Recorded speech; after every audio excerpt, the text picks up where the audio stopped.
Hi friends, அனைவருக்கும் வணக்கம். இந்த வீடியோவில் அக்டோபர் 11ஆம் தேதிக்கான கரண்ட் அஃபைர்ஸ் பார்க்கலாம். முதல் வினா, பெருவில் நடைபெற்ற உலக இளையோர் துப்பாக்கிச் சுடுதல் போட்டியில் வெள்ளி பதக்கம் வென்றுள்ள நிவேதிதா வி நாயர் எந்த மாநிலத்தை சேர்ந்த வீராங்கனை? பெருவில் நடைபெற்ற உலக இளையோர் துப்பாக்கிச் சுடுதல் போட்டியில் வெள்ளி பதக்கம் வென்றுள்ள நிவேதிதா வி நாயர் எந்த மாநிலத்தை சேர்ந்த வீராங்கனை? ஸோ எந்த மாநிலத்தை சேர்ந்த ஒரு வீராங்கனைனா தமிழ்நாடு. ஆமாங்க, நம்ம தமிழகத்தை சேர்ந்த ஒரு துப்பாக்கிச் சுடுதல் வீராங்கனை தான் இந்த நிவேதிதா அப்படின்னு சொல்லலாம். தமிழகத்தில் குறிப்பாக கோவை மாவட்டத்தில் கல்லூரி மாணவியாக இருக்கக்கூடியவங்க. நம்ம அண்மையிலேருந்தே பார்த்துட்டு வரோம். பெருவோட லீமாவில் இந்த உலக இளையோர் துப்பாக்கிச் சுடுதல் போட்டி நடைபெற்றுட்டு இருக்கு. அதில் நேற்றுடன் அந்த போட்டி வந்து நிறைவடைந்திருக்கு. ஓகேங்களா? இந்திய நாடு 40 பதக்கங்களுடன் அந்த உலக துப்பாக்கிச் சுடுதல் போட்டியில் முதலிடம் பிடிச்சிருக்காங்க. அதில் 16 தங்கம், 15 வெள்ளி, 9 வெண்கலம் ஆகிய 40 பதக்கங்களுடன் முதலிடத்தில் இருக்காங்க. சரிங்களா? ஸோ இதில் தான் நம்ம தமிழகத்தை சேர்ந்த இந்த நிவேதிதா வெள்ளி பதக்கம் வென்றெடுத்திருக்காங்க. ஓகேங்களா? ஸோ மேலும் நேற்றைய தினம் அந்த இறுதி நாளில் வந்து சில பிரிவுகளில் நம்ம இந்திய வீரர் மற்றும் வீராங்கனைகள் தங்கப்பதக்கம் வென்றெடுத்திருக்காங்க. அந்த டீட்டெயிலை இந்த இடத்துல பார்க்கலாம். அதில் ஆடவர் 25 மீட்டர் ஸ்டாண்டர்ட் பிஸ்டல் பிரிவில் இந்தியாவின் விஜய்வீர் சித்து தங்கம் வென்றிருக்காங்க. இதே பிரிவில் மகளிர் பிரிவில் இந்தியாவின் ரிதம் சாங்வான் இந்த வீராங்கனை தங்கப்பதக்கம் வென்றிருக்காங்க. ஸோ நம்ம தமிழகத்தை சேர்ந்த நிவேதிதா அந்த பெண்மணி இந்த பிரிவில் தான் ஆடவர், அதாவது இதில் மகளிர் 25 மீட்டர் ஸ்டாண்டர்ட் பிஸ்டல் பிரிவில் தான் வெள்ளி பதக்கம் வென்றிருந்தாங்க. அடுத்தது ஆடவர் 50 மீட்டர் பிஸ்டல் பிரிவில் இந்தியாவின் அர்ஜுன் சிங் சீமா இந்த வீரர் தங்கம் வென்றிருக்காங்க. இதே பிரிவில் மகளிர் பிரிவில், சரிங்களா, இதே போட்டியில் மகளிர் பிரிவில் இந்தியாவின் ஷிகா நர்வால் இந்த வீராங்கனை தங்கப்பதக்கம் வென்றிருக்காங்க. ஆக மொத்தத்தில் நம்ம இந்திய நாடு இந்த போட்டியில் 40 பதக்கங்களுடன் முதலிடத்தில் இருக்காங்க. 21 பதக்கங்களுடன் அமெரிக்கா 2வது இடத்துல இருக்காங்க. டார்ட் எனப்படும் இரட்டை குறுங்கோள் திசை திருப்பு சோதனை விண்கலத்தை விண்ணில் ஏவ உள்ள அமைப்பு எது? டார்ட் எனப்படும் இரட்டை குறுங்கோள் திசை திருப்பு சோதனை விண்கலத்தை விண்ணில் ஏவ உள்ள அமைப்பு எது? ஸோ எந்த அமைப்புப்பா இந்த ஸ்பேஸ் கிராஃப்டை விண்ணில் ஏவ இருக்காங்கன்னா நாசா. ஆமாங்க, அமெரிக்காவோட விண்வெளி நிறுவனமாக இருக்கும் நாசா. ஸோ இவங்க தான் இன்னும் விரைவில் பார்த்தீங்கன்னா டார்ட்னு சொல்லக்கூடிய இரட்டை குறுங்கோள் திசை திருப்பு சோதனை அப்படின்னு சொல்லலாம். அதாவது ஆங்கிலத்தில் double asteroid redirection test space craft. ஓகேங்களா? இதை வந்து விண்ணில் செலுத்த இருக்காங்க. இது வந்து ஸ்பேஸ் எக்ஸ் நிறுவனத்தின் பால்கன் 9 இந்த வகை ராக்கெட் மூலமாக விண்ணில் செலுத்த இருக்காங்க. ஸோ இதை வந்து குறுங்கோள் அழிப்பு அஸ்ட்ராய்டு கில்லிங் ஸ்பேஸ் கிராஃப்ட் அப்படின்னு சொல்கிறாங்க. இதோட முக்கிய நோக்கம் என்னன்னா, இந்த குறுங்கோள்கள்லாம் இருக்கும் இல்லைங்களா, அந்த குறுங்கோள் மோதல்களுக்கு எதிராக ஒரு பாதுகாப்பு அமைப்பை உருவாக்குவது தான் இந்த விண்கலத்தோட முக்கிய வேலையாக இருக்கும் அப்படின்னு சொல்லியிருக்காங்க. ஸோ நாசா தான் விரைவில் இந்த விண்கலத்தை செலுத்த இருக்காங்க. பதுகம்மா திருவிழா எந்த மாநிலத்துடன் தொடர்புடையது? பதுகம்மா திருவிழா எந்த மாநிலத்துடன் தொடர்புடையது? ஸோ எந்த மாநிலத்தை சேர்ந்த ஒரு திருவிழான்னா தெலுங்கானா. ஆமாங்க, தெலுங்கானா அரசு தான் ஒவ்வொரு வருடமும் பதுகம்மா என்ற பெயரில் ஒரு திருவிழா வந்து கொண்டாடுவாங்க. அதாவது மலர் திருவிழா அப்படின்னு சொல்லலாம். 9 நாட்கள் நடைபெறக்கூடிய ஒரு மலர் திருவிழா. இந்த வருடம் அக்டோபர் 6ஆம் தேதி தொடங்கியிருக்கு. ஸோ 14ஆம் தேதி வரைக்கும் நடைபெறும். ஸோ தெலுங்கானாவில் தான் இந்த பதுகம்மா ஃபெஸ்டிவல் நடைபெறும். T20 உலகக்கோப்பை போட்டி 2021 எந்த நாட்டில் நடைபெற உள்ளது? T20 உலகக்கோப்பை போட்டி 2021 எந்த நாட்டில் நடைபெற உள்ளது? ஸோ எந்த நாட்டில் நடைபெற இருக்குன்னா ஐக்கிய அரபு அமீரகம். அதாவது ஐக்கிய அரபு அமீரகத்திலையும் அது போக ஓமன் நாட்டிலையும் இந்த போட்டி வந்து நடைபெற இருக்கு. இந்த T20 வேர்ல்டு கப் வந்து ஆஸ்திரேலியா நாட்டில் 2020 நடைபெற இருந்தது. ஆனால் COVID-19 காரணமாக ஒத்திவைக்கப்பட்டது. தற்சமயம் இந்த வருடம் பார்த்தீங்கன்னா ஐக்கிய அரபு அமீரகத்தில் இருக்கக்கூடிய நகரங்களான துபாய், ஷார்ஜா, அபுதாபி இங்கெல்லாம் நடைபெறும். அதை தவிர்த்து ஓமன் நாட்டில் மஸ்கட் பகுதியில் நடைபெறும். ஸோ வருகின்ற அக்டோபர் 17ஆம் தேதி இந்த போட்டி வந்து நடைபெற இருப்பதாக தெரிவித்திருக்காங்க. நம்முடைய இந்திய நாட்டின் கிரிக்கெட் அணி உள்பட ஒரு 16 நாடுகளை சேர்ந்த அணிகள் பங்கு பெறும். கிட்டத்தட்ட 45 ஆட்டங்கள் இதில் வந்து வைக்கப்படும். சரிங்களா? பரிசு தொகை பார்த்தீங்கன்னா கிட்டத்தட்ட 12 கோடி அப்படின்னு சொல்லியிருக்காங்க.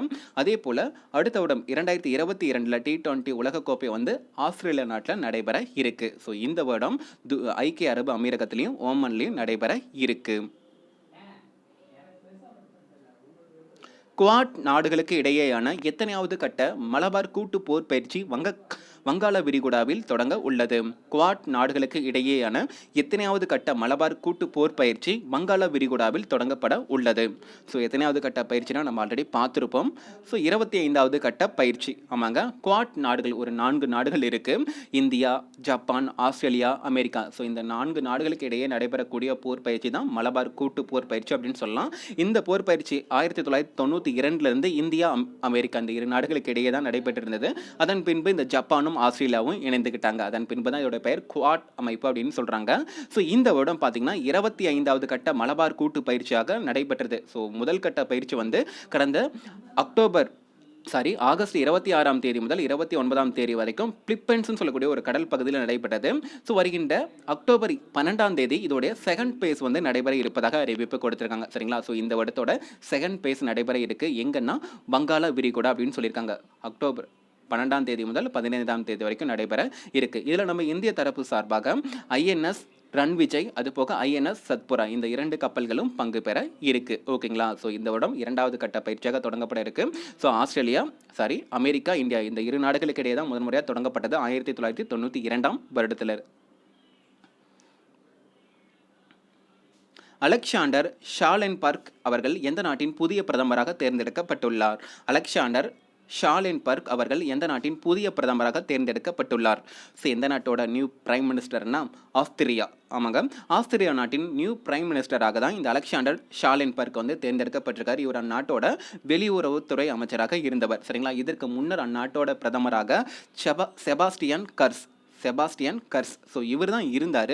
ஸோ முறைகேடு குற்றச்சாட்டின் காரணமாக தன்னுடைய பதவியை வந்து ராஜினாமா செய்திருக்காரு. ஸோ இந்த குட்டி புகைப்படம் கொடுத்துருக்கோம் இல்லையா? ஸோ இதுதான் செபாஸ்டியன். ஸோ பிக்கா இருக்கிறது இந்த அலெக்சாண்டர் ஷாலன்பர்க்.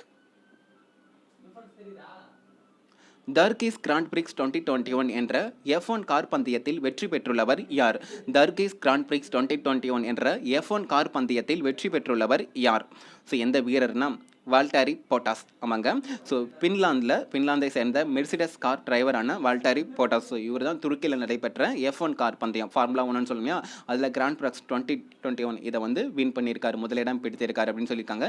இவருக்கு இந்த சீசனில் இது முதல் பட்டமாகவும் அமைந்திருக்கு. யாருக்கு? வால்டாரி போட்டாஸ். சமீபத்தில் காலமான AQ கான் அவர்கள் எந்த நாட்டின் அணு ஆயுத தந்தை என அழைக்கப்படுபவர்? சமீபத்தில் காலமான AQ கான் அவர்கள் எந்த நாட்டின் அணு ஆயுத தந்தை என அழைக்கப்படுபவர்?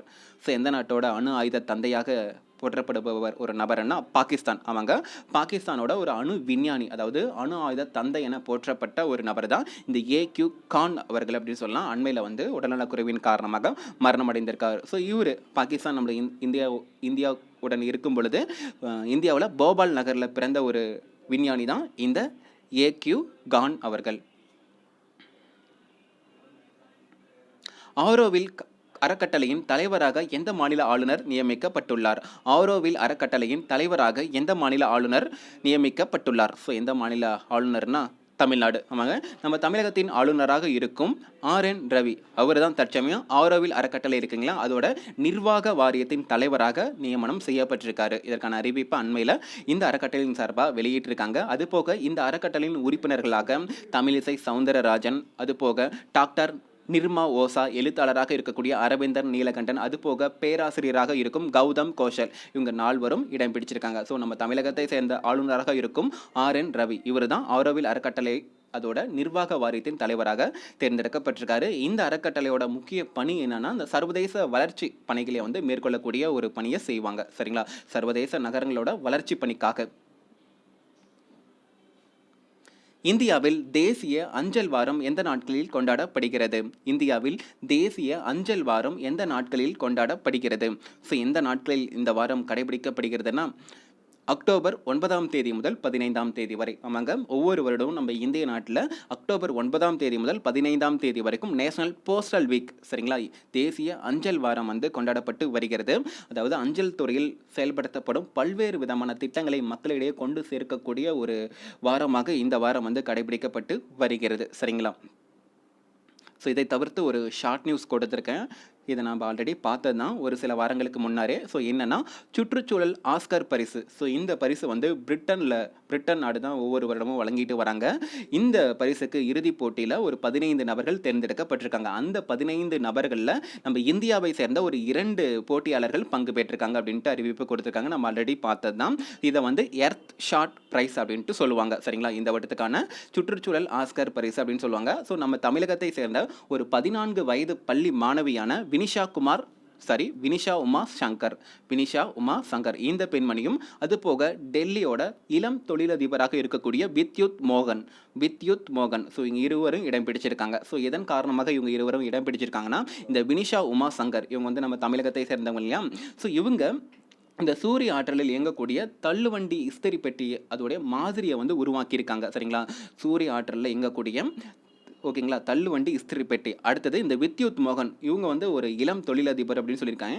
தகாசார் அப்படின்னு சொல்லக்கூடிய ஒரு நிறுவனத்தை நிறுவி அதன் மூலமாக இந்த விவசாய கழிவுகள்லாம் இருக்கும் இல்லையா, ஸோ அந்த கழிவுகளை சுற்றுச்சூழலுக்கு எந்த ஒரு பாதிப்பும் ஏற்படாத வண்ணம் அதை வந்து கரியாக மாற்றக்கூடிய ஒரு சேவையை வந்து செய்துட்டு வராரு. ஸோ அதனால தான் இவங்க இருவரும் பிரிட்டன் அரசால் வழங்கக்கூடிய இந்த சுற்றுச்சூழல் ஆஸ்கர் பரிசுக்கு இறுதிப் போட்டியில் வந்து இறுதி சுற்றுக்கு வந்து தேர்ந்தெடுக்கப்பட்டிருக்காங்க.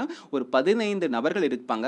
ஸோ இதிலிருந்து ஒரு 5 நபர்கள் வந்து அந்த போட்டி வெற்றியாளர்களாக தேர்ந்தெடுக்கப்படுவாங்க. ஸோ அந்த 5 நபர்களுக்கும் வெற்றியாளர்களுக்கும் தலா 10 கோடி பரிசு தொகை வழங்கப்படும். ஸோ இதில் தான் நம்ம இந்தியாவை சேர்ந்த ஒரு 2 நபர்கள் வந்து தேர்ந்தெடுக்கப்பட்டிருக்காங்க. குறிப்பாக நம்ம தமிழகத்தை சேர்ந்த இந்த வினிஷா உமா சங்கர் இந்த பெண்மணியும். சரிங்களா, ஸோ இதை நம்ம ஆல்ரெடி பார்த்துருப்போம். மீண்டும் செய்தித்தாட்டில் இடம்பெற்றிருக்கு. ஸோ அதனால தான் ஷார்ட் நியூஸாக கொடுத்துருக்கேன். கொஞ்சம் ரிவிஷனாக எடுத்துக்கோங்க. ஸோ இதனுடன் இன்றைய தினத்திற்கான கரண்ட் அஃபேர்ஸ் முழுவதும் முடிவடைந்ததுப்பா. இந்த வீடியோ உங்களுக்கு ரொம்பவே பயனுள்ள வகையில் அமைந்திருந்தால் உங்கள் நண்பர்களிடம் நீங்கள் தாராளமாக பகிர்ந்து கொள்ளலாம். நன்றி.